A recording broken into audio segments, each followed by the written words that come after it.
9 मई के 12 मुकदमात में बानी चेयरमैन पीटीआई का जिस्मानी रिमांड कलअदम करार। लाहौर हाई कोर्ट ने बानी पीटीआई की वीडियो लिंक पर हाजिरी का नोटिफिकेशन भी कलअदम करार दे दिया। जस्टिस तारिक सलीम शेख की सरबराही में 2 रुकनी बेंच ने फैसला सुनाया। प्रोसिक्यूटर जनरल ने कहा कि बानी पीटीआई ने हमलों के लिए बयानिया बनाया और जहनसाजी की। जस्टिस तारिक सलीम शेख ने रिमार्क्स दिए कि अगर तो बानी पीटीआई ने हमले का ऐलान किया हो तो जुर्म बनता है, अगर वो हमलों को लीड कर रहे थे तो भी केस बनता है। गिरफ्तारी और रिमांड की टाइमिंग अहम है। जब तफ्तीशी को गिरफ्तारी की जरूरत थी तो वो सोया हुआ था। बताएं वो कौन से शवाहिद हैं जो मुल्जिम से लेने हैं। आप लड़की को लड़का कहेंगे तो उसे तस्लीम तो नहीं किया जा सकता। रिमांड एक संजीदा मामला है, ये मजाक नहीं।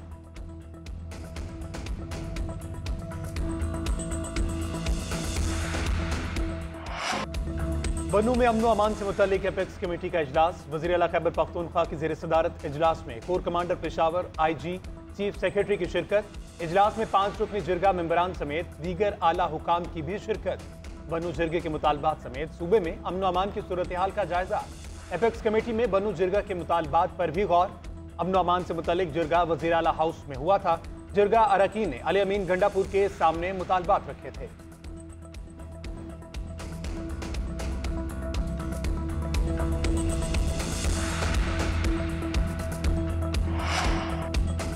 बानी पीटीआई और बुशरा बीबी की नए तोशाखाना केस में गिरफ्तारी के खिलाफ दरख्वास्त। बानी पीटीआई के मुआविन वकील ने चीफ जस्टिस आमिर फारूक पर एतराज़ कर दिया। कहा आपके खिलाफ सुप्रीम जुडिशल काउंसिल में रेफरेंस जारी कर दिया है। इस्तदा है कि आप बानी पीटीआई का केस ना सुने। चीफ जस्टिस आमिर फारूक ने रिमार्क दिए, ये कोई वजह नहीं, इस तरह तो नया ट्रेंड शुरू हो जाएगा। सलमान अकरम राजा से कहें कि आकर केस पर दलाइल दे। जस्टिस बाबर सत्तार का इस हवाले से ऑर्डर पढ़कर आइएगा। आपका इस केस में वकालतनामा भी नहीं, केस की समाअत मुलतवी।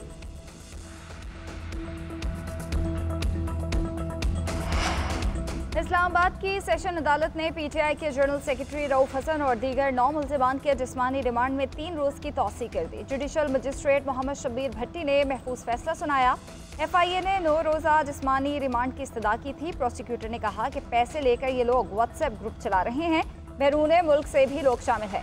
मुल्जिमान के मोबाइल से फेक अकाउंट्स मिले हैं। रऊफ हसन मीडिया सेल को हेड करते हैं। अदलिया और इंतजामिया के खिलाफ मुहिम चलाई जा रही थी। इस्लामाबाद की मुकामी अदालत ने पीटीआई की 2 गिरफ्तार खवातीन की जमानत बाद अज गिरफ्तारी मंजूर कर दी।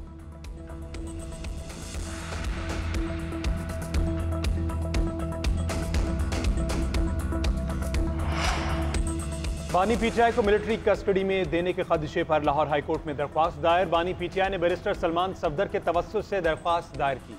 दरख्वास्त में कहा गया कि बानी पीटीआई को फौज की तहवील में देने की इत्तलात गर्दिश कर रही हैं। बानी पीटीआई की तहवील सिविलियन से फौजी हुकाम को मुंतकिल करने की अफवाहें हैं। बानी पीटीआई की तहवील सिविलियन के पास ही रखी जाए।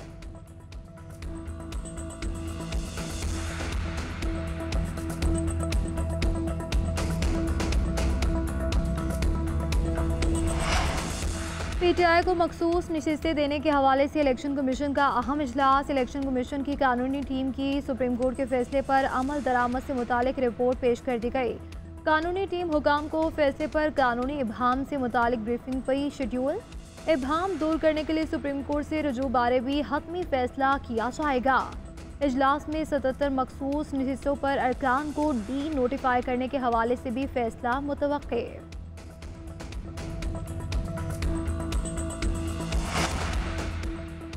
नाजेबा वीडियो पर मेरी तस्वीर लगाकर सोशल मीडिया पर वायरल की गई। एक जमात के कारकुनों ने सोशल मीडिया पर तूफानी बदतमीजी बर्पा कर रहा है। वज़ीर इत्तलात पंजाब अज़मा बुखारी की मीडिया से गुफ्तगू। बोली 9 मई की 2 दहशतगर्द बहनों को हीरो बनाकर पेश किया गया। ये कौन सी कौम की बेटियां हैं जिन्होंने 9 मई को दहशतगर्दी की? क्या मरियम नवाज, मरियम औरंगजेब, सानिया आशिक कौम की बेटियां नहीं? इन्हें 15 मिनट में दरख्वास्त फिक्स करके इंसाफ मिल जाता है। हमें इंसाफ कौन देगा? लाहौर हाई कोर्ट खवातीन और बच्चियों को तहफ़्फ़ुज़ दे। महंगी तरीन बिजली मजीद महंगी होने का खदशा। CPPA ने बिजली की कीमत ₹2.63 बढ़ाने की दरख्वास्त कर दी। नेपरा में दरख्वास्त पर समाअत 31 जुलाई को होगी। इससे कबल बिजली की कीमतों में ₹2.10 इजाफा मांगा था। अब दरख्वास्त पे रद्दोबदल करके इजाफा ₹2.63 कर दिया गया। बिजली की कीमतों में इजाफा जून की फ्यूल एडजस्टमेंट की मद में मांगा गया।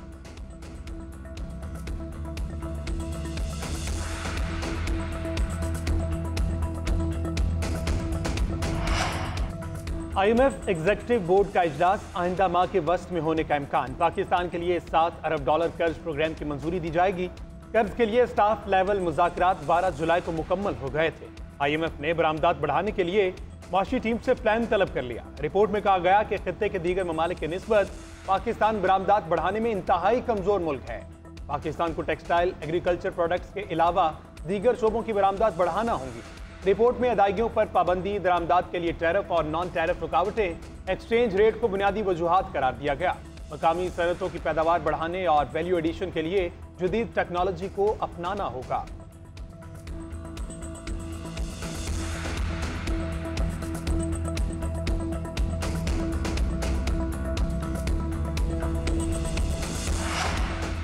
वज़ीर-ए-आज़म की ज़ेर सदारत प्राइम मिनिस्टर यूथ प्रोग्राम के हवाले से इजलास हुआ। शहबाज शरीफ को 6 लाख लैपटॉप तकसीम करने से मुतालिक ब्रीफिंग दी गई। वज़ीर-ए-आज़म ने कहा कि पाकिस्तानी नौजवानों में बेपनाह टैलेंट मौजूद है। नौजवानों को रोज़गार की फराहमी हुकूमत की अव्वलीन तरजीह है। नौजवानों को वसाइल फराहम किए जाएँ तो हमारे नौजवान मुल्क की तकदीर बदल सकते हैं। नौजवानों को यकसा रोज़गार के मौक़े फराहम करने के हवाले से मरबूत लाहे अमल तैयार किया जाए। National vocational and technical training commission के तमाम तर तबीयती प्रोग्राम्स का महवर रोज़गार की फराहमी होना चाहिए। वज़ीर आला पंजाब मरीम नवाज ने सोशल इकनॉमिक रजिस्ट्री का इफ्तिताह कर दिया। तकरीब से खिताब करते हुए कहा कि चाहते हैं दुरुस्त खानदानों का डेटा हुकूमत के पास मौजूद हो, रिलीफ सिर्फ उन्हीं को मिले जो उसके हकदार हैं। BISP का डेटा भी अपडेट करने की ज़रूरत है। शिकायत मिली थी कि रमज़ान पैकेज गरीबों के पास जाने की बजाय वडेरों के पास जा रहा था। हमारे पास किसानों का मुकम्मल डेटा नहीं। टैक्स से बचने के लिए लोगों ने 12 एकड़ तोड़कर रजिस्ट्रेशन कराई। आप डेटा के मुताबिक फैसले नहीं करेंगे तो टारगेट हासिल नहीं कर सकते। डेटा इकट्ठा करने के लिए प्रोजेक्ट स्कीम के लिए हेल्पलाइन खोल दी है।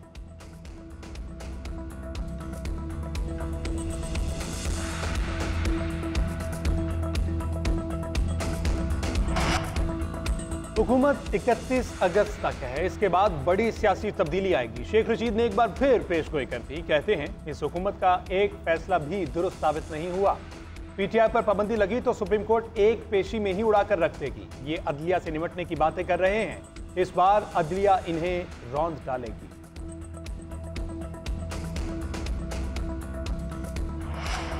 एक मसनूई शख्स को मसनूई लीडर बनाकर पेश कर दिया गया। कुछ लोग जेल में होने के बावजूद मुल्क को नुकसान पहुंचाने की बात करते हैं। शर्जील नाम मेमन के बानी PTI पर नाम लिए बगैर तनकीद। कहते हैं ये लोग हर वो अमल कर रहे हैं जिससे पाकिस्तान को नुकसान पहुंचे। खुद को बड़ी जमात कहने वाले चाहते थे मुल्क डिफॉल्ट हो। इनका लीडर गिरफ्तार हुआ तो 9 मई सबने देखा। पुलिस बानी PTI को गिरफ्तार करने गई तो पेट्रोल बम मारे गए। PTI को सियासत और दहशतगर्दी में फ़र्क करके आगे बढ़ना होगा। बानी PTI ने सलाह मुतासरीन के लिए जमा किए गए पैसे मुल्क की तबाही के लिए इस्तेमाल किए।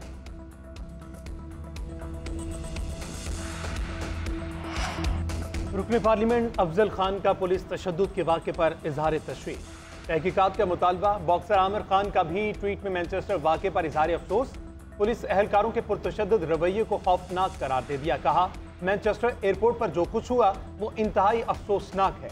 पुलिस एहलकारों ने वालिदा के सामने बेटों पर तशद्दुद किया। उम्मीद है जिन नौजवानों पर तशद्दुद हुआ वो खैरियत से होंगे।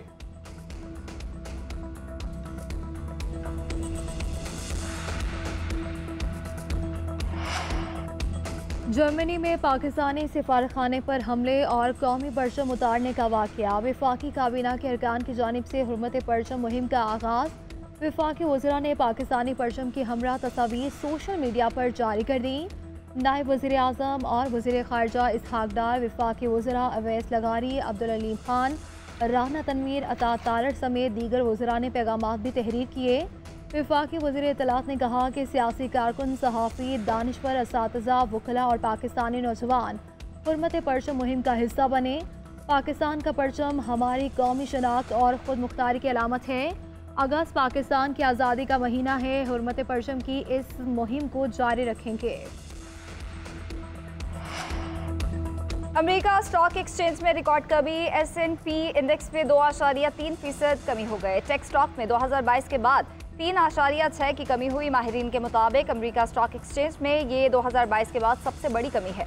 डाउ जोन्स इंडस्ट्रियल एवरेज में 1.2% की कमी। अमेरिका और एशिया में मालियाती मंडियां तेजी से गिर गईं। टेक्नोलॉजी की कंपनी समेत अहम शोबों में खरीदारी देखी गई।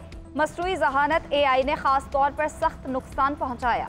सरमायाकारों की जेबों से $1 ट्रिलियन निकल गए।